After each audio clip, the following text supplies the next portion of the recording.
que es difícil encontrarle el sentido a esta instancia. Está tan devaluado el debate, tan devaluada en definitiva esta legislatura, porque sin demasiado trámite le va a poner el gancho ya no a un dibujo, sino a una estafa en todos los sentidos.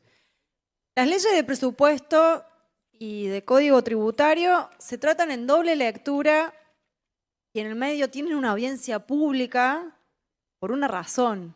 Y es que estamos discutiendo nada más ni nada menos quién pone la plata, en qué se usa. Entonces, lógicamente esto requiere de un debate profundo y sobre todo requiere la opinión de la gente. Sin embargo, acá en la primera lectura se aprobó con una semana de estado parlamentario que tenía el presupuesto y en estos 15 días apenas hubo una comisión más con un ministro. Y la audiencia pública fue, la verdad, recontra formal en relación a otras veces, porque se hace la audiencia pública, vinieron personas y organizaciones a exponer, pero después de esta audiencia meten por la ventana un montón de modificaciones que por supuesto nadie pudo opinar porque no las conocían. Y son modificaciones que claramente van en contra de ellos. A una ley que originalmente tenía 38 artículos, le agregaron 23 más. Y para colmo son agregados de los más diversos. Modifican leyes ambientales, penitenciarias, de seguridad, de LAPROS. Habría que decir que vuelvan al tema del presupuesto porque han metido de todo en este paquetazo. Y sobre lo que agregaron en estas últimas horas, la verdad que hay cosas graves, cosas muy graves y cosas gravísimas. Todas las modificaciones en política ambiental son para favorecer el saqueo. Ahora los bonos ambientales van a servir para cancelar multas ambientales y también para evitar cumplir con la ley agroforestal, que ya era bastante poca cosa, pero ahora directamente va a ser nada. Y metieron una ley entera, el proyecto forestal asociativo, que no es otra cosa más que quitarle a los empresarios rurales la obligación de forestar en su campo, a la vez que se le otorga certificados ambientales de plantación. La contaminación es mundial y el mundo es más grande que Córdoba, se dijo livianamente en la comisión para justificar estas medidas. Pero estamos en una provincia en la que arde ante cada chispa, que se inunda a la primera gota y como ya dije en la primera lectura, el que sigue perdiendo es el ambiente y las comunidades. Otro tema es una barbaridad, lo del APROS. Primero, habilitan coberturas diferenciadas, de acuerdo a si se es afiliado voluntario, obligatorio, directo, indirecto. Esto queda a discreción de la decisión del directorio. Que no nos olvidemos que viene de recortar la cobertura de aquellos afiliados con doble afiliación, perjudicando enormemente a quienes, por ejemplo, son afiliados al APROS y al PAMI. Entonces, acá se declaran preocupados por la decisión claramente inhumana del gobierno nacional, del gobierno de Milei, de dejar de cubrir el 100% de los medicamentos del PAMI, pero no les parece mal que el APROS reduzca a la mitad la cobertura a muchos usuarios, entre ellos muchos jubilados. Y digo esto porque acaban de aprobar un montón de declaraciones de legisladores oficialistas en relación a lo del PAMI, pero me niegan el tratamiento sobre tablas de la resolución que trata justamente esta injusticia del APROS. Pero esto no es todo. Fíjense la maniobra que han dispuesto en estos artículos, porque hay un artículo que prorroga por un año más la facultad del Ejecutivo de aumentar en un punto por ciento los aportes al APROS. Pero antes de ese artículo hay otro que eleva al rango de ley una resolución y un decreto donde establecen que para los activos el aporte es del 5,5% y para los pasivos del 6%. Es decir, en concreto, para el año 2025, los trabajadores pueden terminar aportando el 6,5% de su salario para el APROS y los jubilados el 7%. Cuando, como decía recién, reducen a la mitad la cobertura de los medicamentos, cuando si hay algo que es un reclamo generalizado, es la pésima cobertura y las prestaciones que se reducen cada vez más del APRO. O sea, un saqueo que nada le puede envidiar al del gobierno nacional. Y lo más grave son las modificaciones en seguridad. Primero hacen cambios en el sistema penitenciario porque saben que están bastante sucios, pero le sacan facultades a los jefes del sistema penitenciario para dárselas al ministro. Como si creyéramos que el Ejecutivo no tiene nada que ver con la corrupción enquistada en el sistema. Pero lo peor es que habilitan la incorporación de las Fuerzas Armadas a la Fuerza Policial Antinarcotráfico. Y esto es, sinceramente, un avasallamiento brutal a los derechos humanos. Si ya la ley era una barbaridad, bueno, esto sería realmente grave de aprobarse, si realmente lo van a incluir. Y la verdad que quiero ver, porque hay muchos legisladores que se abrazan con las madres, con las abuelas, después votar una cosa como esta sería bastante peligroso, así que espero que eso no suceda. Como verán, las modificaciones que metieron por la ventana son graves, pero todo el conjunto de lo que está en debate es grave. De hecho, ya no solamente voy a referirme al presupuesto, sino también a otros artículos que han metido al final del Código Tributario. Y en ningún momento estos proyectos se tienen en cuenta la opinión de la gente, aunque algunos se quieran autoconvencer y repitan que la gente pide a grito estas modificaciones. Bueno, la verdad, si están así, no se entiende por qué lo quieren aprobar de esta manera. Y como no entendemos el presupuesto como un instrumento meramente técnico, sino profundamente político sobre el plan de gobierno, me voy a detener en los puntos que particularmente nos interesan y sobre los cuales hemos recibido reclamos de vecinos y vecinas. Empecemos por la caja de jubilaciones. Cada año el discurso del gobierno es que tienen un manejo excelente de las finanzas provinciales, que tienen superávit y que el único escollo es la caja de jubilaciones. Hablan de déficit y desequilibrio estructural, echándole la culpa de todos los males a los trabajadores y jubilados provinciales. De hecho, acá hemos escuchado también algunas veces este discurso de que por qué el conjunto de los cordobeses tienen que bancar estas jubilaciones, cuando la respuesta es obvia. Son los que garantizan los resortes básicos del funcionamiento de toda sociedad: salud, educación, justicia. Incluso a los defensores de la libertad de mercado y quienes se afanan de no usar lo público, bueno, les cuento, o sea, si mandan a sus hijos a una de las 1000 escuelas privadas, pero que reciben subvención estatal, bueno, están haciendo uso de recursos públicos. Ahora, lo que cabe destacar es el relato tendencioso de ubicar los gastos de la caja como un déficit estructural más grande, incluso con un gráfico donde ponen en rojo ese déficit, aunque en el mismo mensaje de elevación tienen que reconocer que los cordobeses y cordobesas desde muchos años aportamos más que el resto de los trabajadores argentinos, entonces se alcanza el 75% de esos gastos, por lo que en todo caso solamente cabe hablar del déficit operativo, que es de 433.000 millones en el año 2025. Ahora, me gustaría hacer una comparación. Comparemos lo que representan las famosas agencias, las que iban a ser un novedoso formato de gestión público y privada, ¿se acuerdan? Bueno, en el 2025 el Estado provincial les va a transferir a estos verdaderos agujeros negros 866.511 millones, justo el doble del déficit operativo de la caja. ¿Saben cuánto representan los ingresos propios de estas agencias? Apenas el 1,7% de total de los ingresos.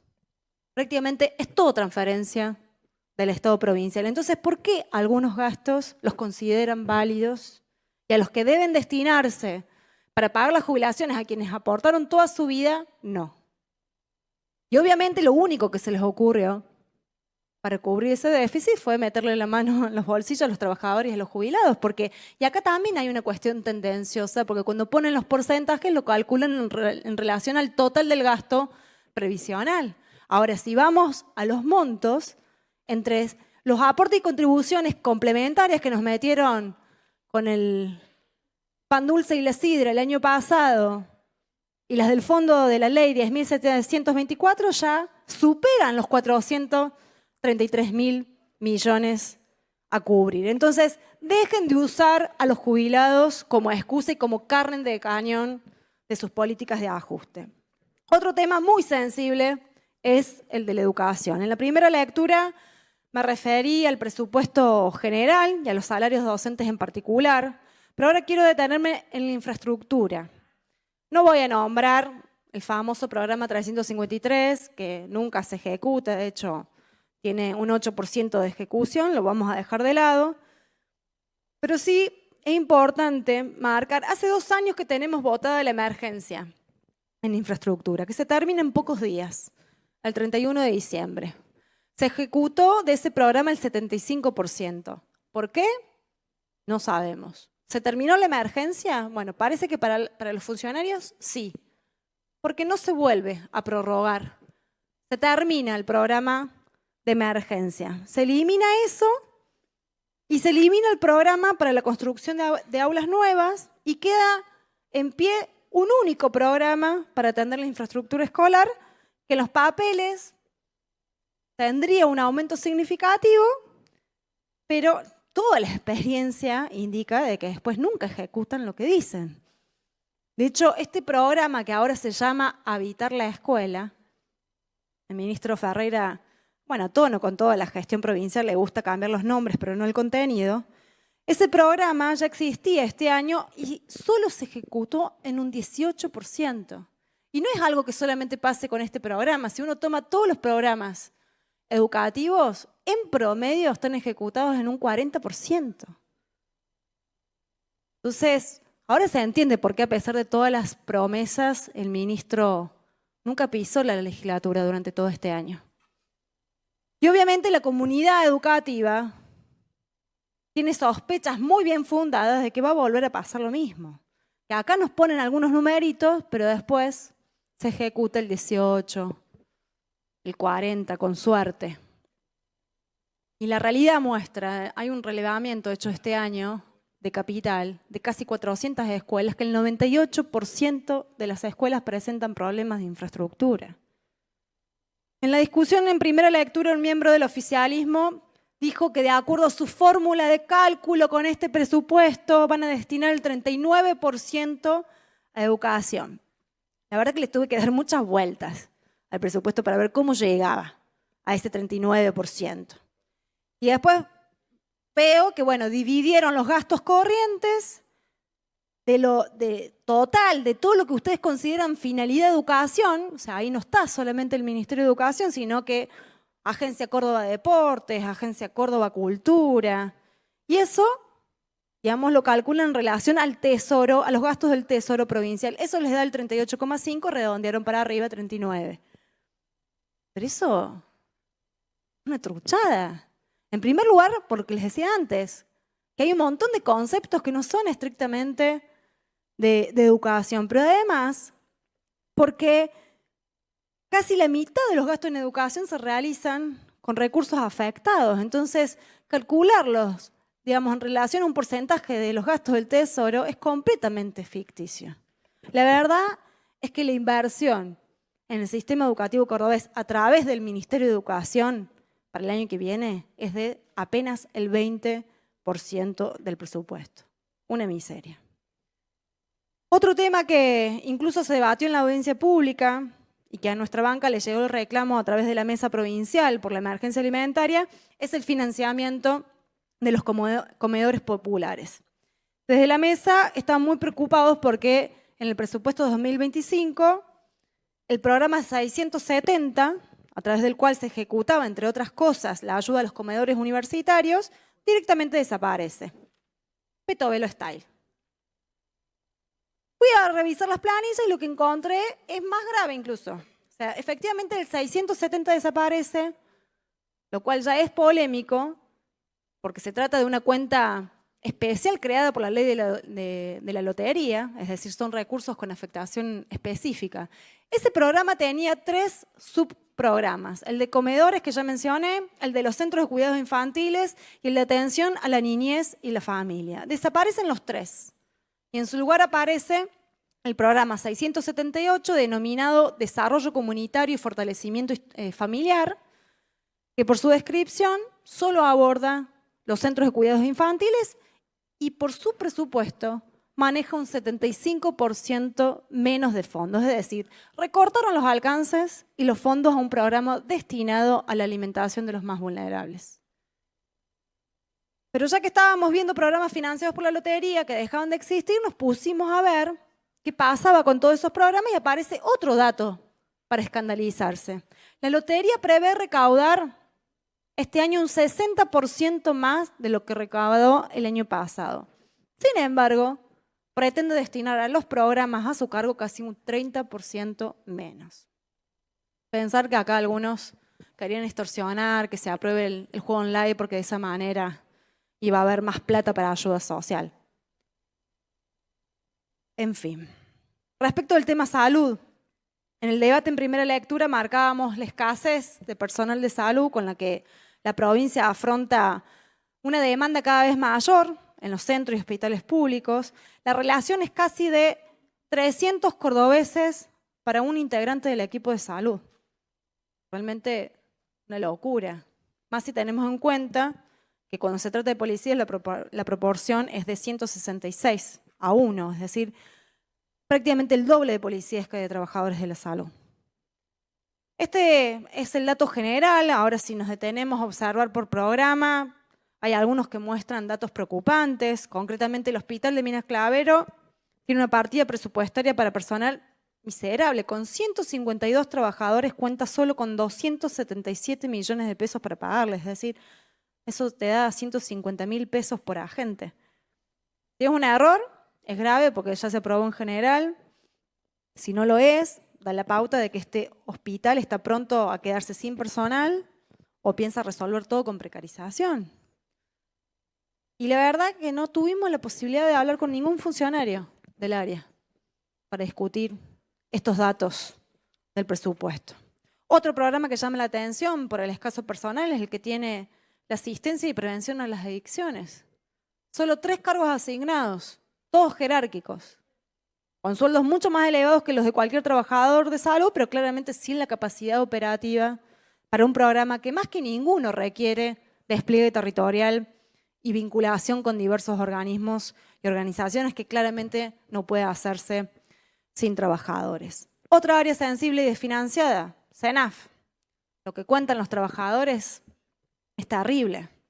Los niños y adolescentes están hacinados en las residencias, falta muchísimo personal para poder atenderlos.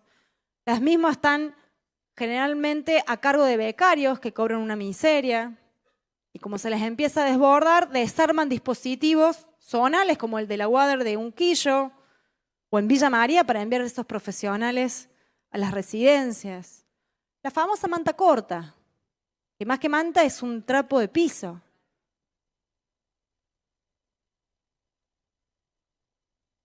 Con el Polo de la Mujer pasa algo similar. Ya lo degradaron de ministerio a secretaría, tiene una planta personal mínima, 186 agentes, de los cuales 27 son autoridades. En el Polo se atienden más de 300 casos por día. ¿Quién toma las denuncias? ¿Quién hace el seguimiento de esos dispositivos? ¿Quién tiene que ir a exponerse a los territorios? Bueno, estas profesionales. De hecho, acá se aprobó un reconocimiento a las trabajadoras sociales en su día. Bueno, sepan que muchas de esas profesionales, en su mayoría mujeres, trabajan en el Polo y en CENAF, muy mal pagas, sin derecho a aguinaldo, ni vacaciones, sin recursos, expuestas. Un dato más de este presupuesto en relación a las infancias más vulnerables, el programa Salas Cuna. Según la información oficial, hay unas 500 salas cunas en toda la provincia.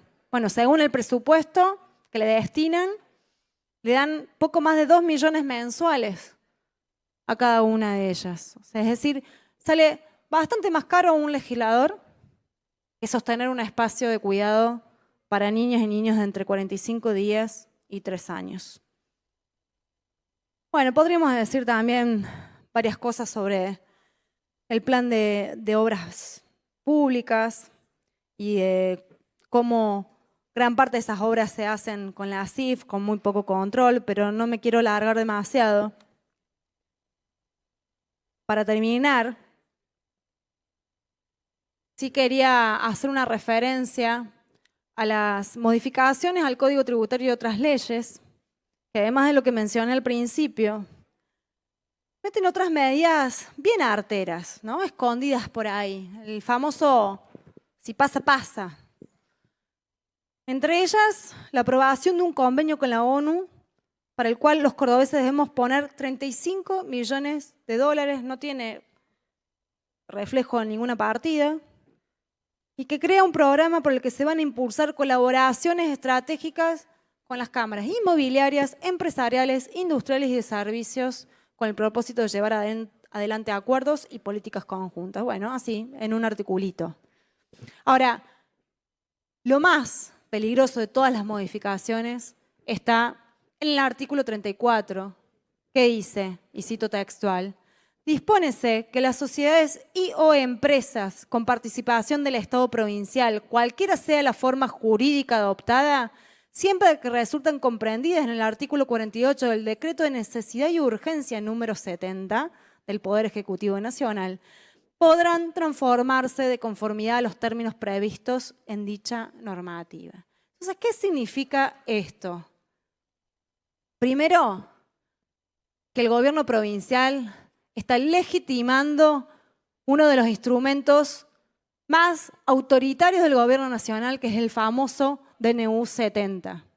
Pero lo segundo es que cualquier sociedad o empresa con participación del Estado provincial puede, con este articulito, convertirse en una sociedad anónima.